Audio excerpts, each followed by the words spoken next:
Comanche County 911. What is the address of the emergency? 100 Bridge Street, and the room number is 525, I think. There's some kind of, we're in the room next door, and there's some kind of a domestic thing going on. Okay. And there's two people over there just screaming and yelling, a woman and a man at each other. Do you know if anyone has any weapons or if I don't think so. Well, she's hollering at him about money, and he's hollering.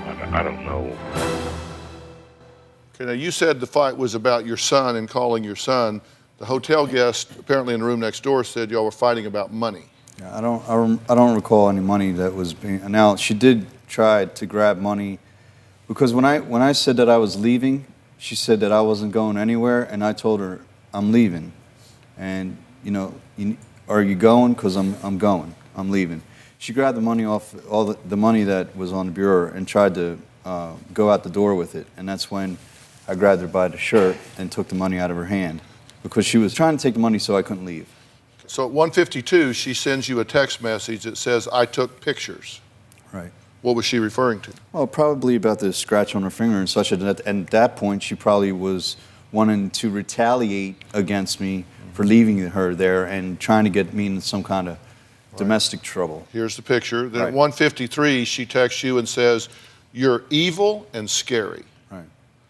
Why would she say that? Because because she was upset, and Sheena, that's really the way Sheena would talk. Okay, then 12 minutes later, she calls 911 Right.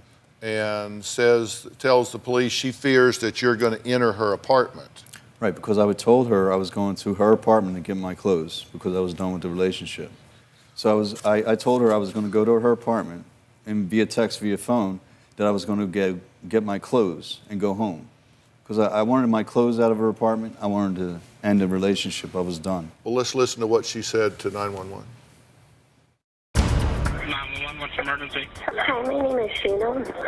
I'm in Manatee County right now. I was on vacation for the holiday with my fiancé, and we have two separate homes. He's on the way to my home apparently right now. He took off with my car keys and my house keys, and he said he was going to destroy my house. He left here probably about half an hour ago. I had deputies come out here because he did physically hurt me. And You they guys can live together or no? No, we do not live together. He has his own residence, own mailing address, everything. He does not have permission to enter my home. Okay, what is his name? His name is Joe Genoese. I filled out a police report here in Manatee County because he did make me bleed and left claw marks all over me and stuff. Okay, so she tells them you're going to destroy her apartment. Did you threaten to destroy her apartment in anger? No, not at all. I went there I wanted to go get my clothes out of her and take my clothes and go home and be done with the relationship. Now, just from a psychological standpoint, she sounds very rational to me at that point. She's concerned, but she sounds rational. She doesn't sound despondent. She doesn't sound irrational. She doesn't sound like she's losing control. Does she sound that way to you? No, not at all. Sound that way to y'all? Correct. I mean, because we're moments here from a tragic choice in terms of the police, but she doesn't sound that way to me. 2:12, she texts Joe warning him to stay away from her apartment, and then 15 minutes later, her last text to you. She says, "I'm stuck here. I have no way home. You can't leave me here." 1 minute later, you respond, "I don't want to be with someone like you.